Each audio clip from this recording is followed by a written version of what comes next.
Hi there guys, quick video showing you how I did this slatted ceiling out of pine batten. Batten is another word for 2x1 timber, 2 inches by 1 inch timber, and this is PSE, which means it's been planed, and so it's a bit neater than sawn. I used a spacer, about 3 or 4 along the length of the ceiling, and you can see, not that bit, that bit. You can see them there screwed in with the green screws, and I moved them along to as I was going across to keep the spacings regular between the slats. To join the two slats together, I used a piece of 2B1 resting on top with a couple of screws through, and that seemed to work reliably throughout. The screws I'm using are a 50mm 3 by 3.5, that's the size, 3.5 screw in stainless steel. I don't think you really need stainless steel, but that's what I found.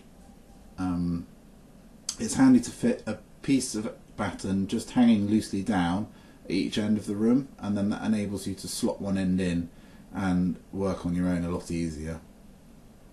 So and there you can see the spacer there, providing the spacing as you go across. So the spacing in this instance is about 21mm between each slat, and that looks fine. You could go bigger or smaller depending on what you want. You could also flip the slats round and mount them so they were long axis up and down if you wanted to, for a different look altogether. But I knew my wife probably wouldn't be too keen on looking through to the sort of bowels of the ceiling, as it were, underneath, so I kept the gap reasonably small. A little side note, I used some sheep's wool between the joists, and I thought this might help dampen the reverberation acoustically in the room. I don't know if it's worked too well. My daughter politely thought that it had worked, but I wasn't quite too sure myself.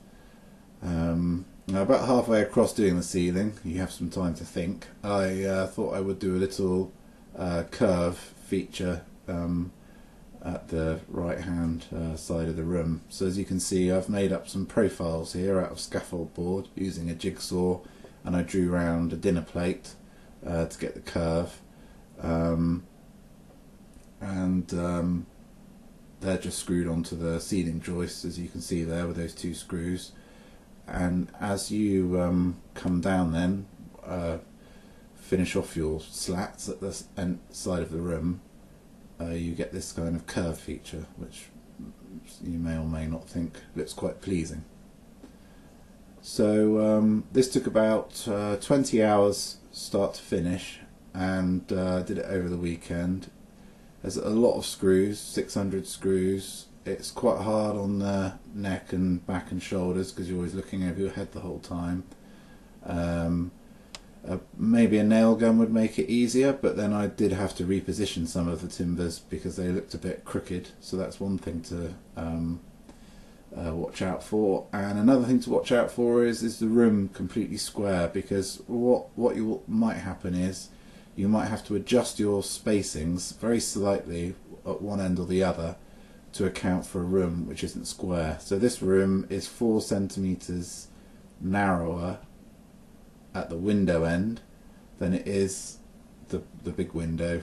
You can see at the end there is 4 centimeters narrower. So what I had to do was narrow the gaps between the slats by about 2mm, which is, you can barely notice, for about half of the width, and then so gradually the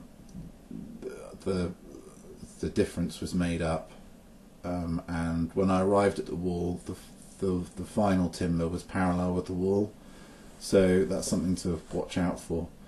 But I was reasonably pleased with it, and like I say, I think nailing would be neater, but for a novice such as myself, I think you're probably better off with screws, to be honest.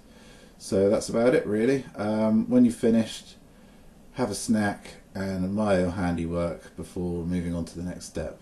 I hope you enjoyed the video, and please post any questions because they will get answered. Thanks very much. Cheerio. Bye.